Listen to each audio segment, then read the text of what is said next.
Your Denver Broncos are breaking hearts all over the NFL, and I don't think it'll ever stop feeling good. We've gone from being the laughing stocks of the NFL to being the team that everybody at the league ownership meeting was absolutely gushing about. We got to break that down. We have an interesting top 30 visit, what I think that is showing about the Denver Broncos plans in the NFL draft, that and way more in this video. If you're new to the channel, I'm a diehard Denver Broncos fan named Ben. Helps me in the algorithm out a ton if you would smash that like and subscribe button. So this hurts a little bit because I am a massive Shanahan fan.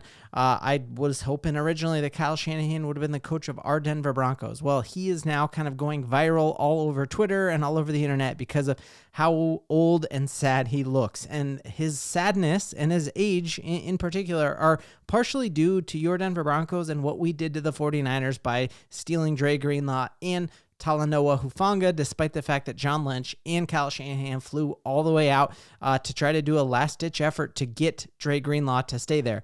And so you're hearing Shanahan kind of come out and just look so dejected. And the times in which his face was captured looking like this were when he was talking about these free agents that he lost to the Denver Broncos, came out and said like this was one of the toughest things of his whole career, because it's not only two great players, but they're two great people, and some of the favorite people he's ever worked with in the entirety of him being a head coach in the NFL. So just an absolute fantastic time. You just see the look of dejection on his face, and I don't want to gloat in that. I will gloat in the next two coaches who gush about us, but I love Shanahan and hope nothing but the best for him, because that's like Denver West, like even further west than we are, right? With John Lynch and McCaffrey being a Denver kid. But man, this is just a fantastic shot, and a fantastic move for the Broncos that we were able to get them, and that it leaves your head coach feeling like this. My guess is that if you were to ask the Seattle Seahawks how they feel about losing Geno Smith to the Raiders, they're probably smiling ear to ear. When you asked Pete Carroll how he felt about losing Russell Wilson to the Broncos, he was smiling ear to ear. This is the proof, this is the receipts that we got two real ones right there, and I think this same feeling you would see if the Jaguars hadn't cleaned house and had a whole new staff, if they had a chance to be asked candidly how they feel about losing Evan Ingram, a former captain, they would have that same look on their face. That is a great sign that we are doing something really, really cool. In addition to that, there was a really cool article here written on Sports Illustrated that basically interviewed both Sean McDermott and Andy Reid about what they think about Bo Nix. And you heard Sean McDermott say that Bo Nix is destined for greatness. We talked, we live streamed that entire game, and going into Buffalo as a rookie, that is a Super Bowl starved town. That is a very, very difficult place to play your first ever playoff game, and Bo Nix hung in there and played phenomenal. So much so that the Bills coach came out and said, this dude is destined for greatness. We played a very good game that day, and they still were really competitive in that first half. Without a running game, without a tight end, with defense with major holes that could not stop the run. And I just think you are just starting to scratch the surface on what this Denver Broncos team can see. In addition to that we heard from Coach Andy Reid at the NFL owner meeting, and he came out and said that he is a great athlete, he has a great future, and he's a heck of a player, according to Andy Reid. So you're just hearing all these coaches come out. Like when we drafted Bo Nix, folks laughed at us in the NFL and said that is a reach. He's a third-round draft pick at best. He's going to be a check-down merchant. We know he was the second best thrower of the deep ball last year, and that was without a tight end. That was with mostly rookie receivers and Cortland Sutton. Like, the future is going to be wildly bright, and it's a great time to be a Denver Broncos fan.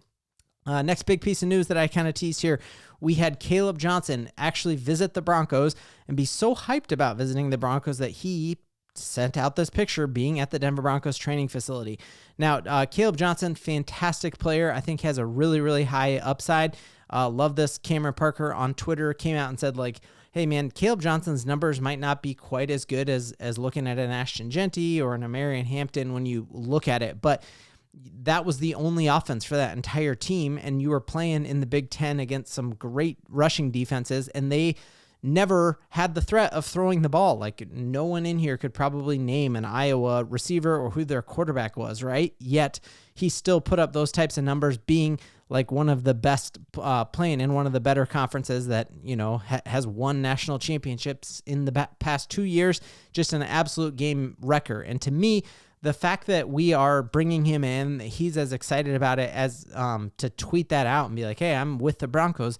might show to me that the Broncos might not be eyeing a running back in the first round. And then I saw this tweet out there by Rain's Design, and this was kind of telling the Raiders that he didn't want the Raiders to draft Ashton Jeanty with the 6th overall draft pick, because what this is showing is that if you look at the past 10 highest ranked running backs going into the NFL draft, what do you notice about every single one of these players on here of the best running backs that have been drafted in our lifetimes is that none of them are still on the team that actually drafted them. You look Saquon Barkley now being with the Eagles, Ezekiel Elliott bounced around and ended up in a lot of different places.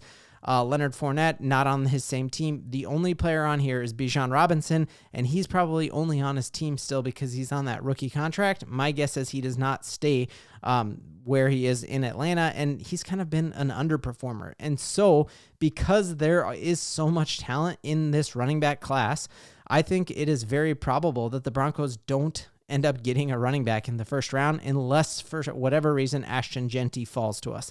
I think bringing in a Caleb Johnson is a really good move because I think the Broncos get the best player available regardless of position in that first round. Do not draft for need in the first round. Get the best player still on the board, knowing that one of these guys is going to be there and trusting that Sean Payton is going to find his guy and who he is in love with. Now, when it comes to who the best player on the board might be, we might be in phenomenal shape. Yesterday, we heard the news that the Indianapolis Colts are probably not going to be drafting a tight end with pick number 12 or whatever, or maybe 14 they're at. That instead they're going to be going offensive linemen. The Broncos don't need an offensive lineman. They're really set there, which means you're going to have a more talented position fall to you. And now the best case scenario that we heard today on Up and Adams, you have a plugged in draft reporter who's had a lot of his scoops prove to be true. And he came out and said just his biggest hot take that he is hearing more and more when he talks to teams around the NFL.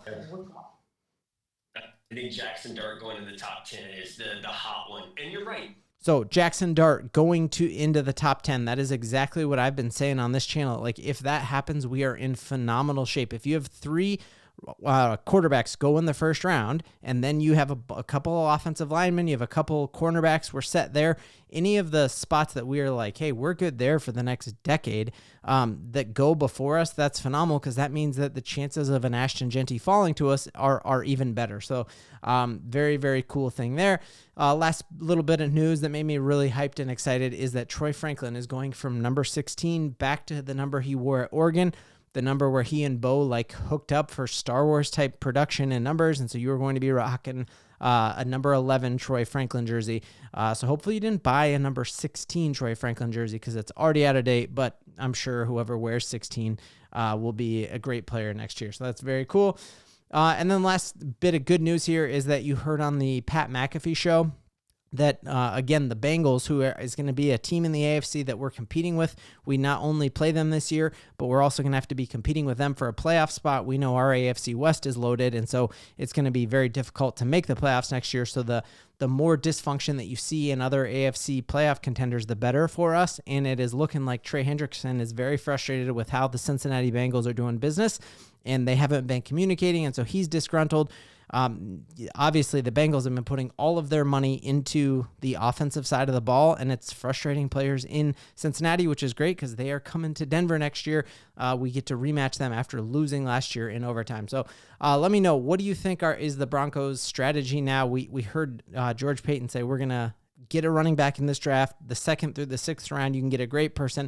Do you think that was a smoke screen because we really intend to pick a running back in the first round?